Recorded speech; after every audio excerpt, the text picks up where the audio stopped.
Alright folks, let's take a look at what Railborn actually is. Railborn is made by two developers, Taki and Smash.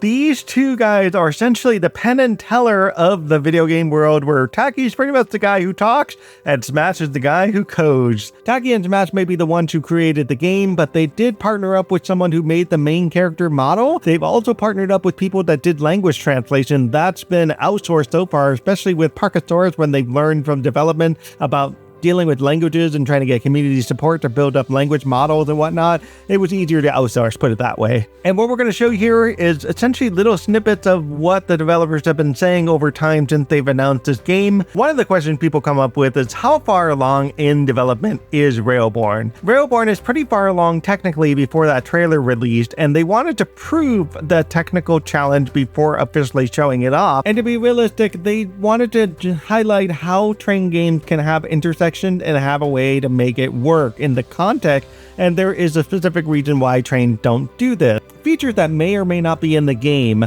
Relocating a train or calling the train from afar may be a way to do it, much like No Man's Sky, where you can call your ship from, little ports or stations or whatnot, or even eventually remotely call your ship over. The idea is if you left your train, went up into the field, how would you get your way back? Other than just walking all that way, why not just, bring your train right over to you?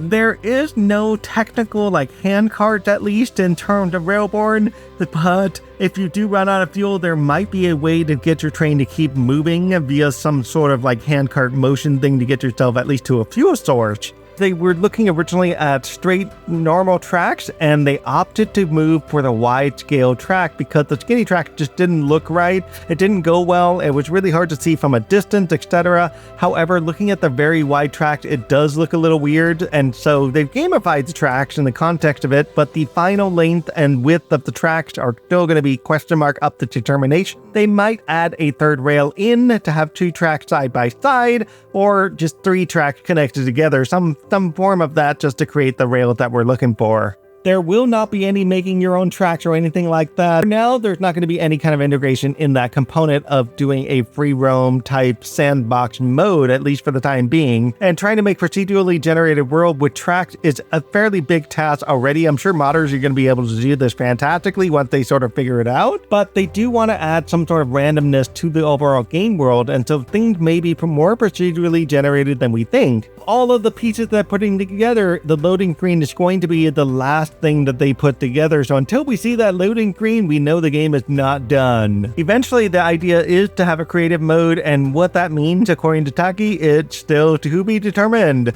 However, putting in a creative mode early in the game may ruin the idea and the mystery and the flow of the game itself. Realistically, don't expect creative mode from the get-go. Expect creative mode coming down the line once the game's probably been out for a little while and probably off early access and on version 1.0. Initially, there won't be any kind of recoupling, so there's no way to decouple and recouple, at least initially. As the game gets built up, we may be seeing things like this where we can decouple and recouple. The cool bit about this game, the game is built piece by piece, and so your engine really could be anywhere. It doesn't have to be your traditional engine in the very front of the train. It could be an engine right smack in the middle. It could be engine up high. It could be engine down below, whatever it is. And engine, what is going to be your engine? The power sources is really going to be up to you in a sense. So it could be solar powertrain, it could be hand powertrain, it could be, feet powertrain, whatever it is, you've got options in there other than just strictly steam or diesel, right? And one of the questions I know was asked is can we, put gerbil in a train and use the gerbil to power the train? And so Taki definitely said they would look into whether or not we can have a meat source train.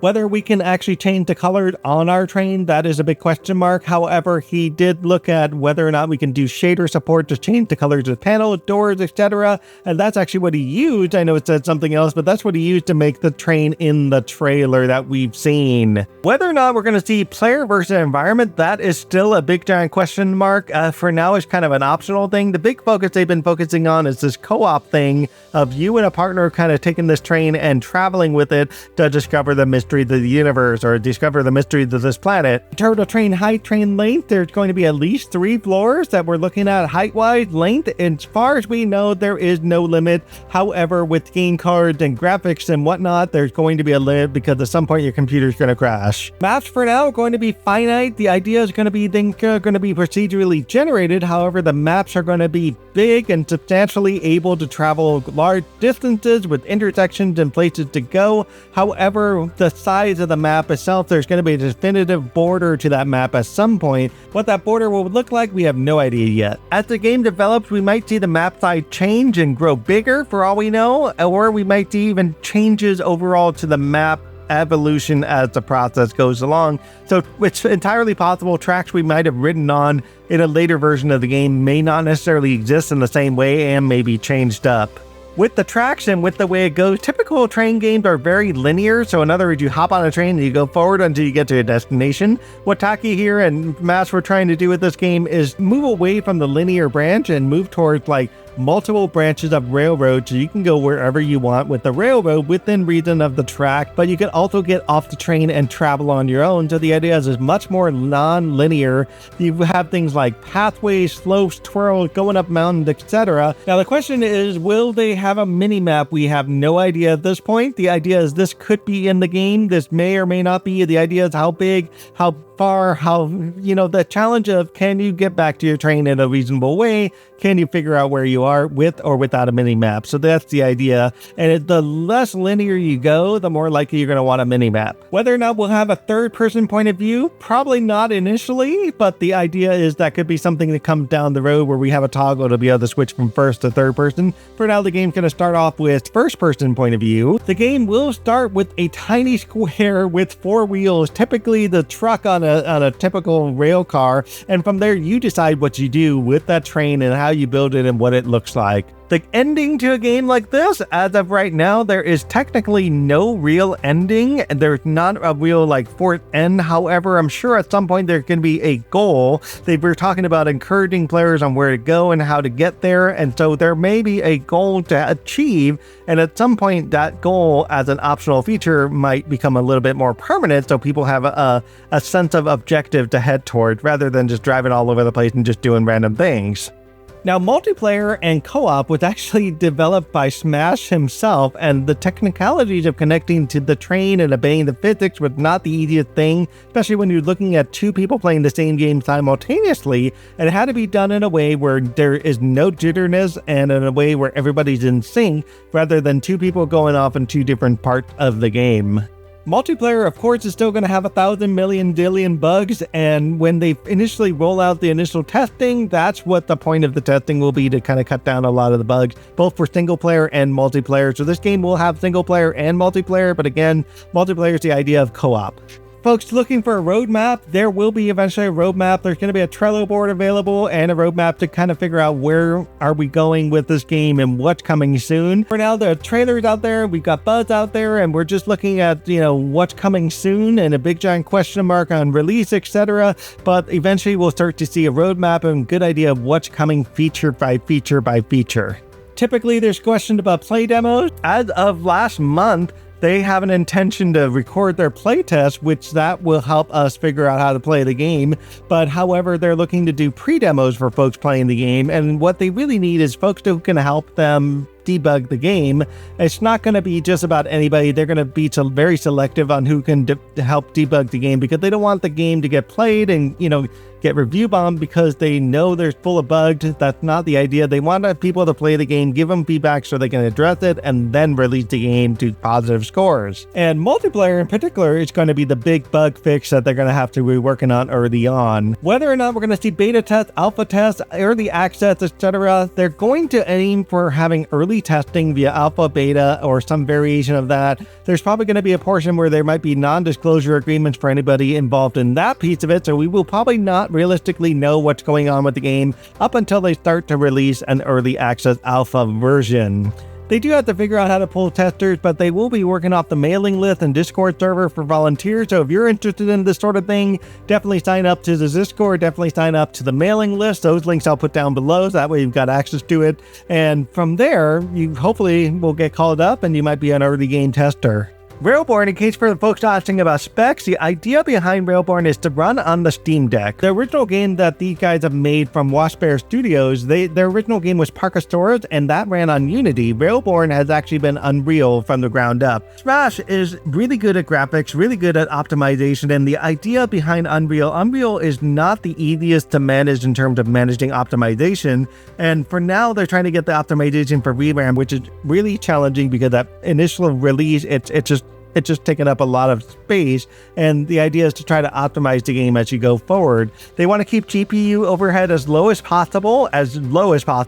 Realistically, VRAM at this point, Unreal sometimes takes 3, takes 4. They want to push this all the way down to 1. If you think about the Steam Deck, they want it to run on many computers as possible. So the idea is you probably will be able to run this game. Whether it will look great, that's a different question, but at least you'll be able to run this game. So take the basic specs of the Steam Deck and go with that, and your game will probably run if you can run it on Steam Deck. Folks asking about console support, including Epic games, keep that in mind. So no plan to going in for console, no plans going in for Epic at all. And right now, the idea, they've tried to port to consoles before. It's not an impossible task. The thing is, they prefer to have a partner interested in doing a console port. And so if they can get a partner for this, then they can bring it to PlayStation or Xbox. So if you happen to know anybody involved in that, contact the developers. They're more than happy to do it that way. Otherwise, expect this to be a Steam-only game. However, with this said, they will be supporting controllers, so that will at least simplify it if they ever do a console release.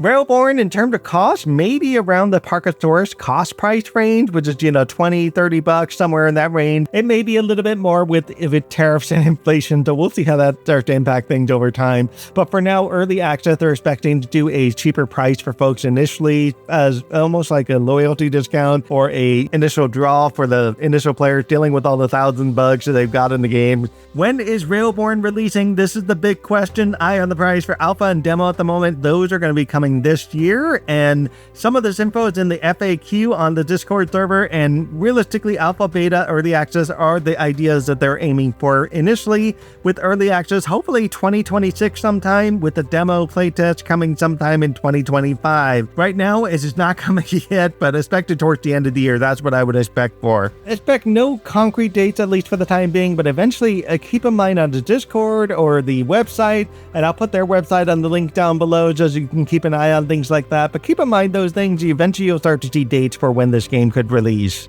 If you want more information on the game, of course, the FAQ is probably the most solid place to go, or just join the Discord server. I'm sure like every one of us who's on the Discord easily can tell you where we are with the game. As of right now, of course, no access to anything yet, but at some point, call-up will be done on the mailing list, call-up will be done on the Discord server, and they'll be looking for testers, and once that's all said and done, then they'll be rolling off into like alpha phase, and then beta phase, and then finally early access for folks interested. So again, expect this to take a good while before, the game officially releases finally, and then rolling out updates going forward after that, folks.